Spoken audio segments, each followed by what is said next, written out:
భగవానికి ప్రతి ఏట సమయాన పర్జన్య దేవుడు కరుణించి వానలు కురియుగాక. పాడి పంటలతోడ గుడి భూదేవత నిరతాన్న పూర్ణయై వరలుగాక.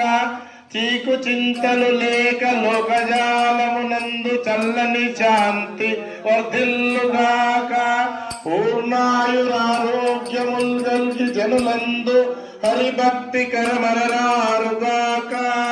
భావి మంగళదాయి బరుగుగాక. సౌఖ్యయుతమైన బ్రతుకులు సాగుగాక.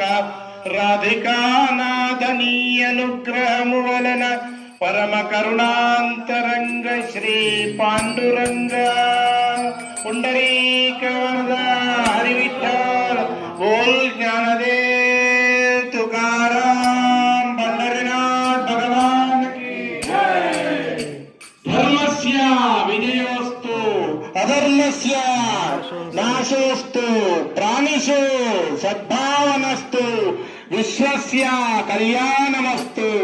సనాతన ధర్మకి రెండు చేతులు పైకెత్తాలి మంచిగా. సనాతన ధర్మకి, సనాతన ధర్మకి, గోమాతాకి.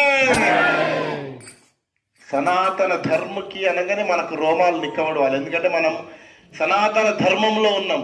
ఆ సనాతన ధర్మాన్ని పరిరక్షించుకోవాల్సిన బాధ్యత మనది. సో మనం ఎట్లా రక్షించుకుంటాం సనాతన ధర్మం అంటే ఇట్లాంటి క్షేత్రాలను మనం కనుక ఆశ్రయిస్తే తప్పకుండా మనకు మార్గం దొరుకుతుంది. మనము ఒంటరిగా ఏం చేయలేము కనుక మనకు భగవంతుని ఆశ్రయం కావాలి.